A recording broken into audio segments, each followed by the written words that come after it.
So just back with the 1979 Corgi catalogue again, because I want to do another superhero themed video here.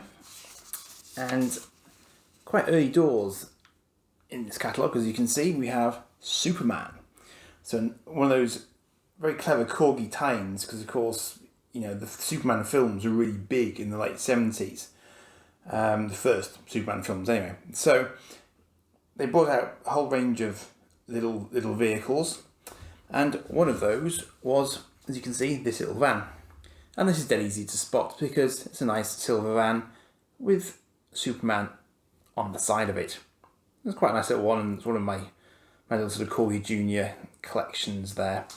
However, there were two other Superman toys, one of which I had when I was growing up, one of which I did not have. And in fact, I was only reminded of it when I spotted an auction and I nearly completely ignored it. And then something caught my eye that made me think, hang on a minute, that's not what I think it is. And this is what I saw. Now, the one that I had already was this. Now, yes, you might think that those are exactly the same toys, but in fact they're not. But the only really easy way to tell them apart, well, there are two things. Number one, this one is tiny and it does not have any holes in its nose. But you'll notice here that there are missile launchers up close on this one. So what I have here is actually effectively the Corgi Junior version of this chap, who is actually a lot bigger. And this is described as the C265 Supermobile, although confusingly, this is also called a Supermobile. Now, I don't know if that's supposed to be a type of thing. In fact, I should mention here, I'm calling these Corgi Juniors because when they're little, I think of them as Corgi Juniors, but Corgi Juniors actually stopped calling themselves Corgi Juniors in the mid-70s. So actually, strictly speaking, these are just Corgi toys now. But the one I saw on auction wasn't this one, because I already had that. The one I saw on auction was this one, which is the one I've just been showing you in the catalogue. And as you can see, it is significantly larger than the one I thought it was. And I've never ever owned it before. I've only recently got this. And I couldn't get over how much bigger it actually is. And yet it's virtually identical. It's got the same number of stripes on the wings. The only thing that clued me into it being different when I saw it on the auction was that on the back here, you'll see that it doesn't have a protrusion here for its central engine. And that immediately made me curious because this is very different. There's much less detail there, as you can see, and this one sticks out at the back.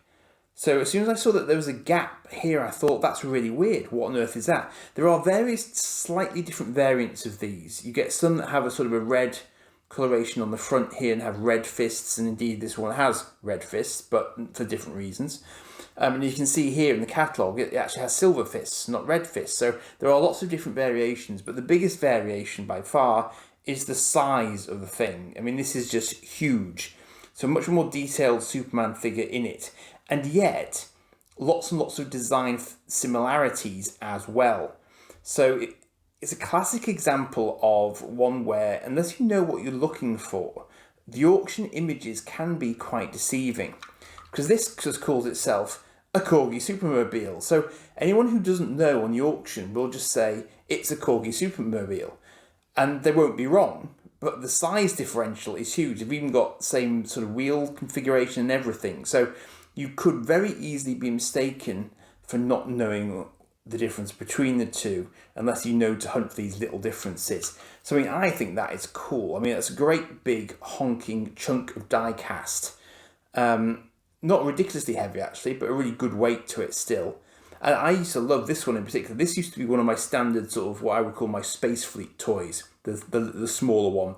So that would fly around with my Buck Rogers Starfighter, my Klingon D7, you know, all that sort of good stuff. And they would be my spaceships. And I could take that into school in my pocket, no one would know any better, and then I would fly it around on break times. So that was great.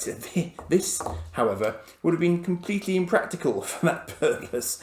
But nevertheless, it is still a very cool looking thing to have in my collection. And I'm rapidly going to run out of space again if I keep on collecting things of this scale. But nevertheless, really nice to have that alongside this. And you know, I mean, I'm not actually planning, incidentally, to get this. As I was saying before, my phone very kindly ran out of storage space. I'm not actually planning to get everything that's in this Corgi catalogue. I just happened to grab it for reference for these Batman and Superman toy videos. But you know, I have actually got, by hook or by crook, a significant chunk of the contents of this particular Corgi catalogue, I think, because these were all things that were in the shops when I was little. And, you know, the thing is, at that point in time, stuff did stay in the shops for quite a while. So I got that Charlie's Angels van, by the way. But, you know, they were great toys, and they've stood the test of time because, you know, being die-cast, of course, they've survived really well, and people have held on to them. So, I don't think there are many. I have got a couple of other things from here, actually, that I can show you in due course.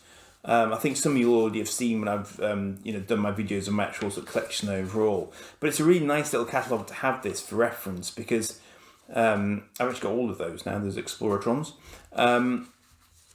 So it's just kind of interesting to see what was out and about and see what I recall, because generally speaking, I get stuff that I remember.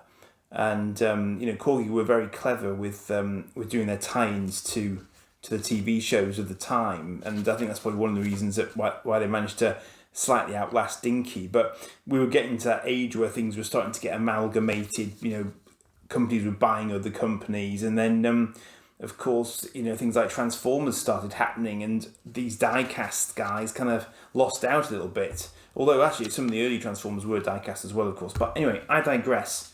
So I'm going to leave you there. Do like and subscribe as ever. And yeah, I've got a few more to show you. But I will be back with another video in due course. Cheers for now.